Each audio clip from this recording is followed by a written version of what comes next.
Olá, tudo bem? O FIB Cidadania dessa semana está num espaço um pouco diferente, até porque o assunto também é diferente. Vamos falar sobre a proteção animal, a fauna e o que acontece em nossa cidade. Mas isso você confere comigo no próximo bloco.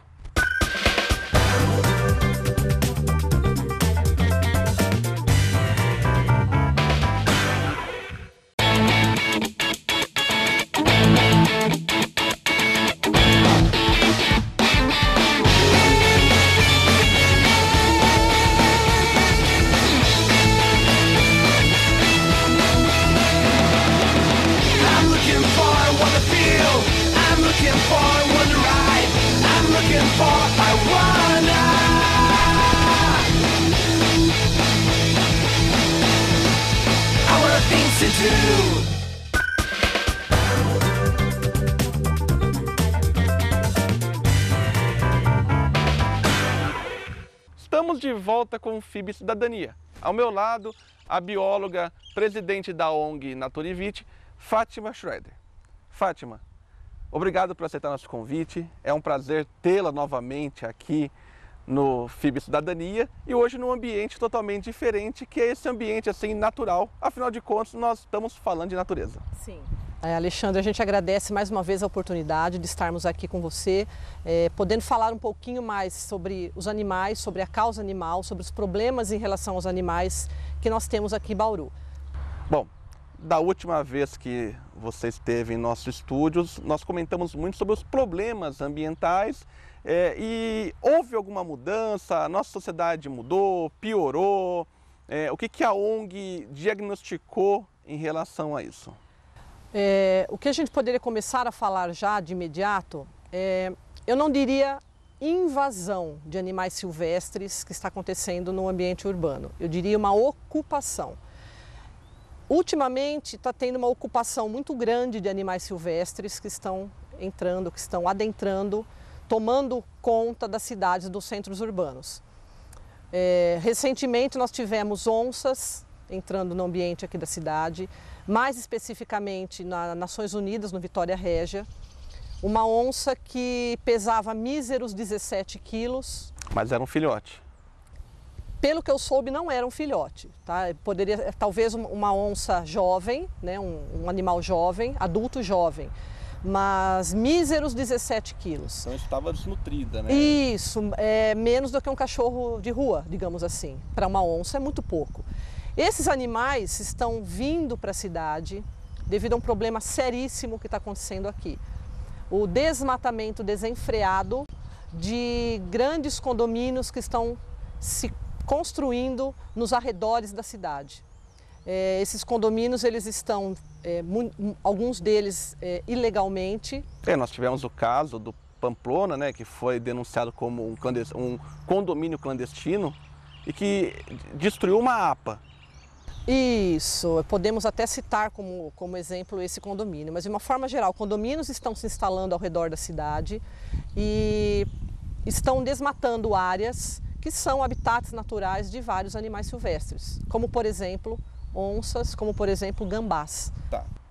Assim, de uma visão ambientalista, a população precisa de o seu habitat. O condomínio acaba sendo um refúgio humano. O que a gente poderia fazer para equalizar esse problema, tanto do condomínio quanto dos animais? Há a possibilidade dos seres humanos conviver com os animais? Eu acho assim, primeira coisa seria fazer as construções de forma legalizada. O que parece que na verdade não ocorreu, por isso que deu todo esse problema.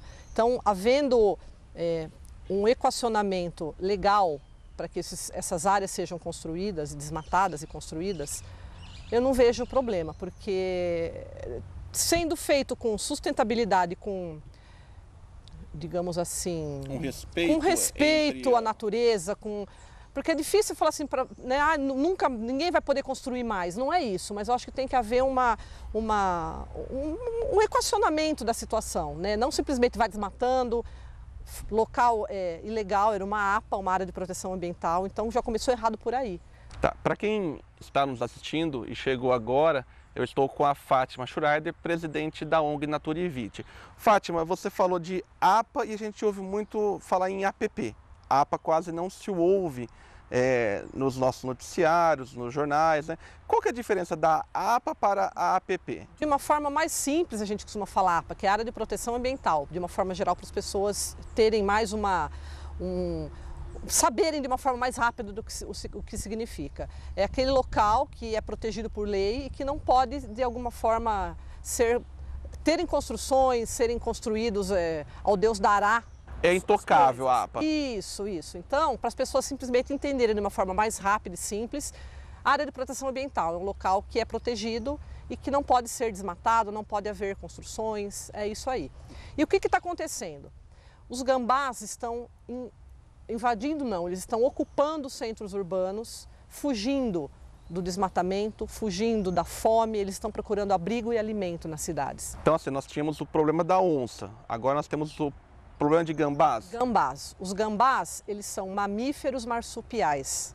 Eles são parentes do canguru que vive na Austrália. Não é aquele gambá que a gente vê na televisão que solta aquele cheiro horrível. O que você está se referindo, Alexandre, são aqueles desenhos que a gente lembra da infância, Sim. Que são, na verdade, também são um tipo de gambá, mas ele é comum no Canadá, Estados Unidos e outros países, né? Aqui a gente tem esse tipo de gambá que é mais comum, porque nós estamos numa área de cerrado. Nós estamos vendo as imagens agora, né? Ele não se parece nem um pouco com o gambá do personagem da Looney Tunes, né? São animaizinhos assim, eu costumo falar que são uma bênção esses animais. Eles têm o seu papel na natureza, eles têm o seu papel ecológico, eles jamais são protegidos por lei como qualquer outro animal silvestre. Eles jamais devem ser mortos, eles jamais devem ser tidos e criados como pet, como animal de estimação em casa. Então é um alerta que a gente faz. A ONG Natura e Vite resgatou a questão de um mês, foi chamada para ajudar e resgatou a questão de um mês e meio atrás, cinco casos, tivemos 5 casos de animais, gambás, atropelados, mortos, já estavam mortos, atropelados, animais que adentraram em casas e os cachorros da pessoa acabaram atacando, nós tentamos salvar e não conseguimos, apenas um dos filhotinhos, o que sobreviveu, a gente ainda está com ele, cuidando. Então é um assunto muito sério. Esses animais, quando eles saem da mata e vêm para a cidade... Eles são bobões, né? Eles não têm uma noção do que é o ser humano. Nós estamos vendo as imagens aqui deles assim bem debilitados, né, Fátima? Os gambás, quando eles saem da mata, na mata eles são velozes, eles têm uma certa agilidade nas árvores. Quando eles chegam na cidade, os olhos são ofuscados pelos faróis dos carros, os movimentos tornam-se mais lentos, então isso facilita muito os atropelamentos.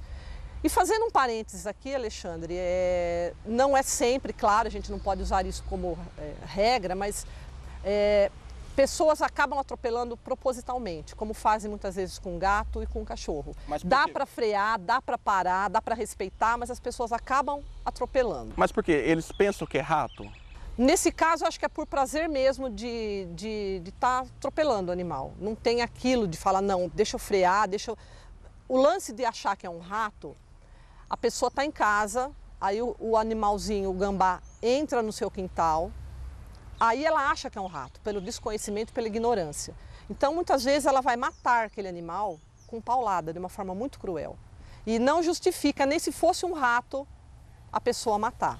E o gambá, ele é um animal que ele se torna violento, como que é a questão do gambá dentro da residência, né? Porque ele vai atrás de comida. Isso. A gente vê nos próprios desenhos, né, a animação que eles saem da floresta para ir atrás de comida, que é o que está acontecendo aqui. Isso. Eles se tornam violentos, existe perigo de ser mordido, arranhado, como que é essa relação? Os animais silvestres, estamos falando aqui no caso do gambá, Porque a onça ataca, né? Isso, mas o gambá ele vai se mostrar também agressivo porque na verdade ele vai estar se defendendo, né, da presença humana. Então ele vai mostrar os dentes, ele vai fazer um barulho característico e ele pode morder.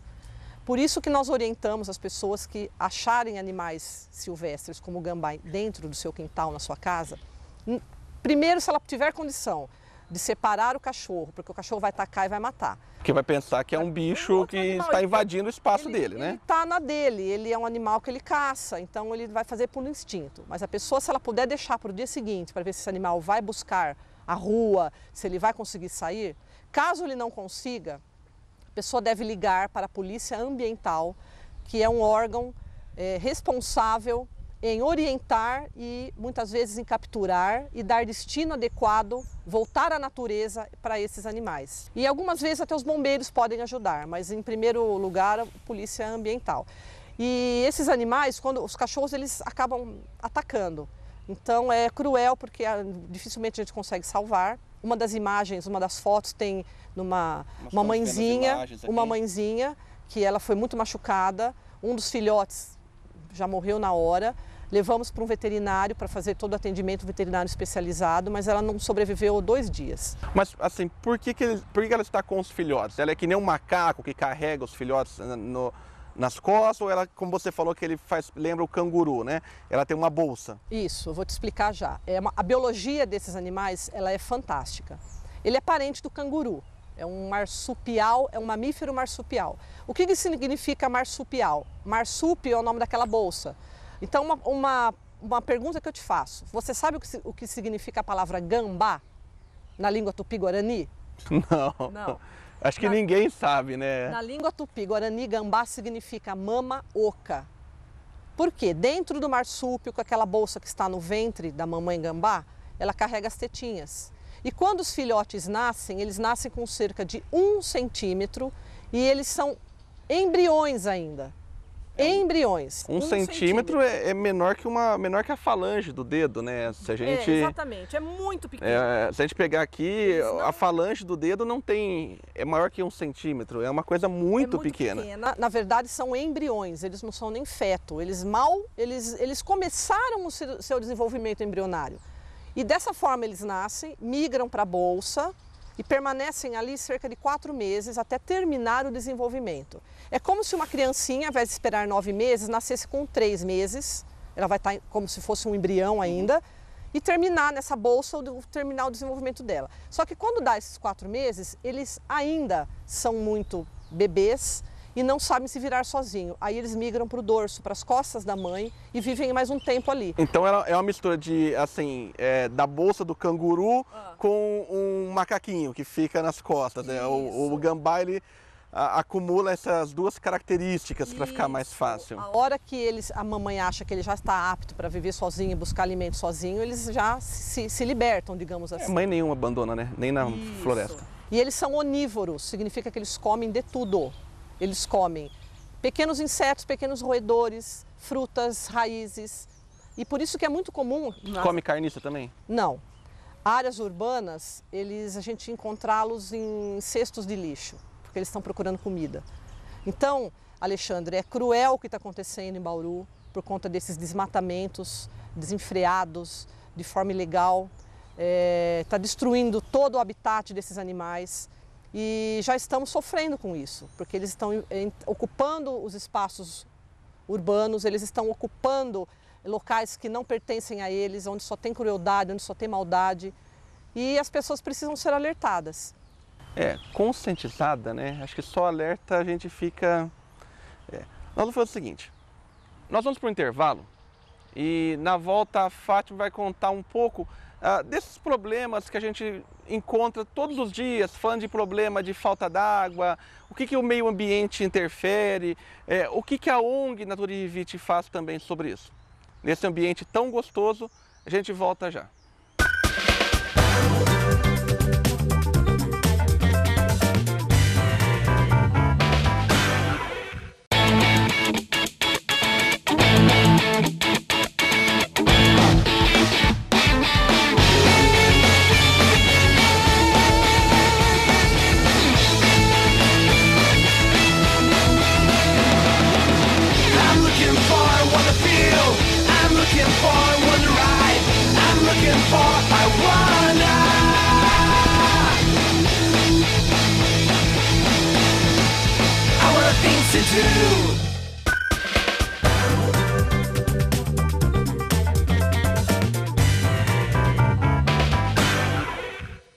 Estamos de volta com FIB Cidadania.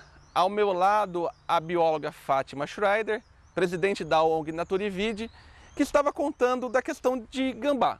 Mas a ONG não atua só em questão de gambá e nós estamos vivenciando um sério problema, não apenas em Bauru, mas como todo o Brasil, que é essa falta d'água. Fátima, falta d'água e meio ambiente não tem como separar. Caminham juntos. Caminham juntos.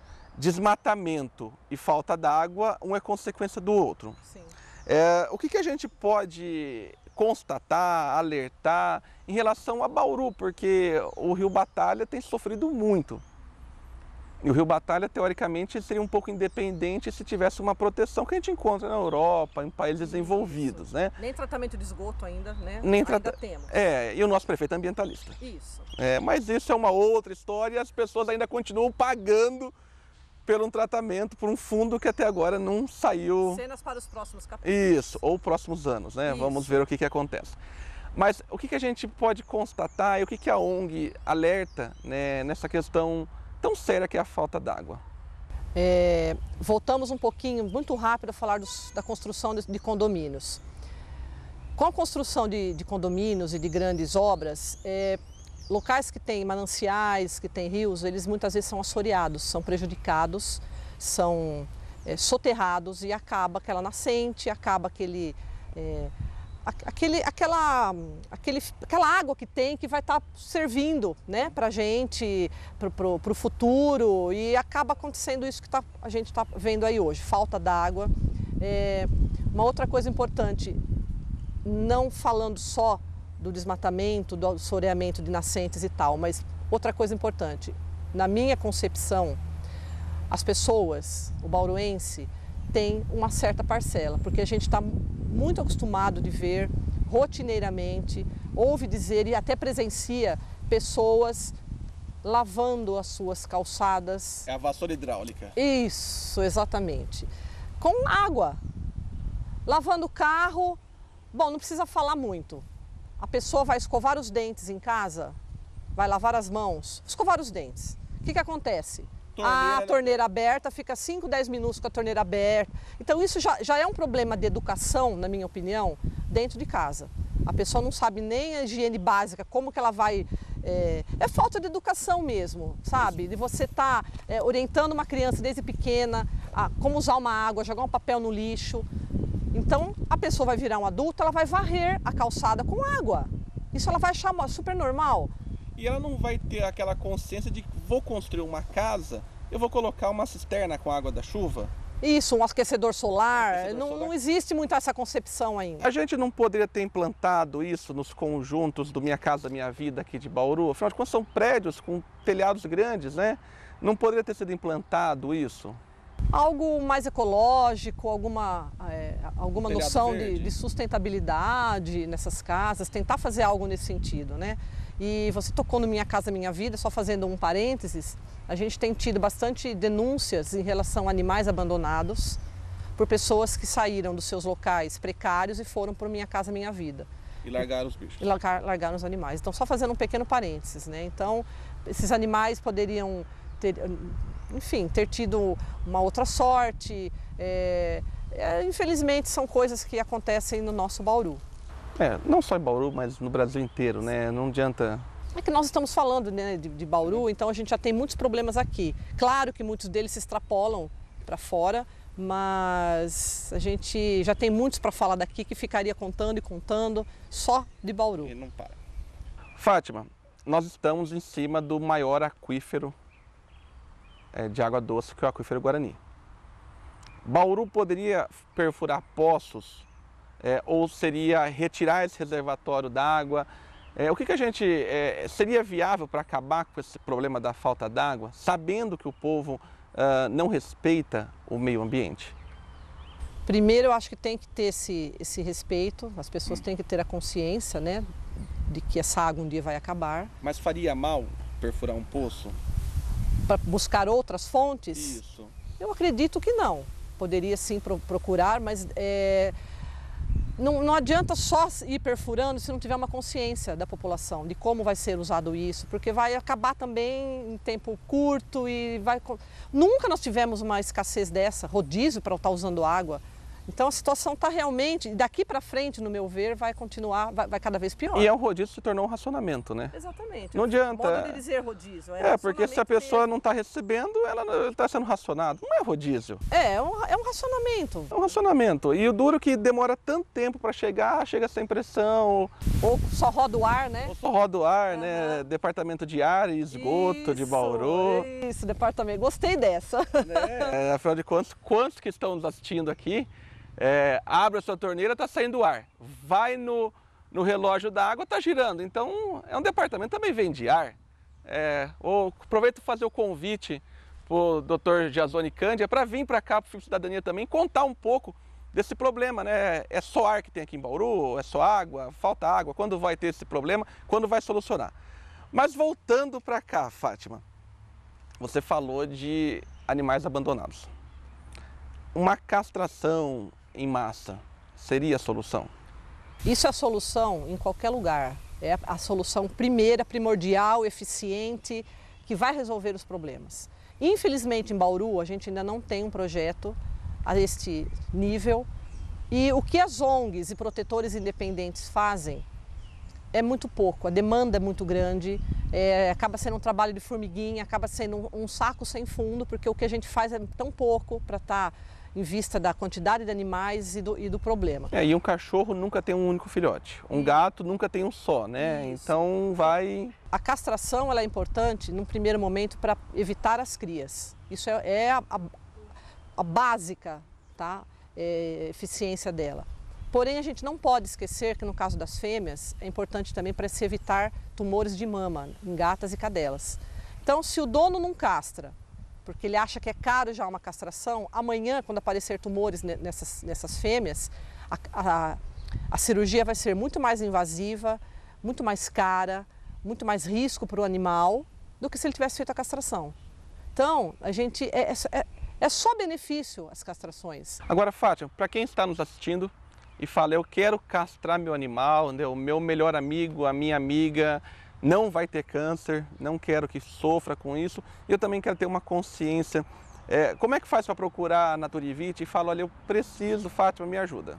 Pode entrar em contato pelo celular, 8122, ou melhor, vamos pôr o 9 na frente. Agora? 98122-7378, ou pelo e-mail da ONG, que é o contato@naturaevitae.org. Bom, nós estamos passando o número aqui embaixo, 8122-7378. 7378. Então, você que está nos assistindo, esse é o telefone direto da Fátima, ou contato @naturaevitae.org. Naturaevitae, porque Naturivit escreve desta forma, .org, só .org, não tem .br.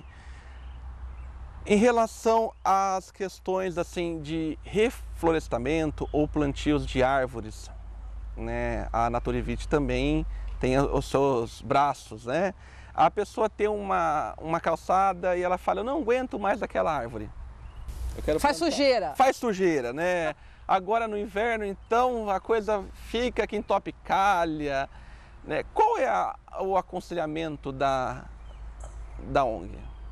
Bom, a pessoa tem que procurar um órgão autorizado para estar fazendo as podas adequadas nesta árvore. No caso, a SEMA de Bauru? Isso, a SEMA, Secretaria do Meio Ambiente da Prefeitura. Jamais a pessoa deve, por conta própria, cortar ou fazer alguma poda drástica, ou mesmo chamar pessoas que não são autorizadas, porque vão fazer caca, não vão saber, e a pessoa pode levar até uma multa, né? É uma mentalidade grotesca, ridícula e horrível as pessoas que têm esse pensamento, que a árvore faz sujeira, porque eu não aguento mais essa árvore. Não é por aí. É uma pessoa que você vê que ela não tem nenhuma noção ambiental, ela não tem nenhum respeito pela vida, pela natureza. É porque a folha da árvore cai porque é um ciclo da vida dela. Exatamente. E a árvore também faz o processo de fotossíntese que auxilia no nosso ar. Com certeza, com certeza. A gente, na verdade, nós vivemos num grande ambiente, que é o planeta Terra, onde cada um, eu, você, uma formiga, o gambá, a árvore, uma cebolinha que você vai usar na sua alimentação que está plantada ali, todos têm o seu papel, todos têm a sua importância. Então, e todos, uma coisa depende da outra, é como se fosse uma engrenagem. Então é muito interessante, nós dependemos desse funcionamento perfeito. Então se uma coisa dá errado, o planeta inteiro vai se danar, o planeta inteiro vai sofrer. Vai quebrar aquela engrenagem de um ajudar o outro. E é isso que as pessoas precisam entender. Fátima, plantar árvore frutífera, né? Assim, antigamente nós tínhamos na Avenida José da Silva Marta várias mangueiras, né? Que era até conhecida como a Avenida das Mangueiras. Plantar algum tipo de alguma árvore frutífera, alguma coisa assim, é viável na frente de casa, né? Ou acaba sendo algo desnecessário, podia plantar alguma outro tipo de espécie?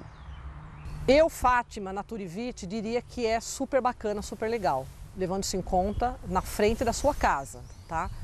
Porém, parando um pouco para pensar um pouco mais racionalmente, a pessoa que tem essa ideia e gostaria, ela deve ligar na SEMA, Secretaria do Meio Ambiente da Prefeitura, e pedir orientações quanto à viabilidade e a possibilidade de plantar uma árvore dentro do quintal. Se ela tem espaço, sem problema, está na casa dela.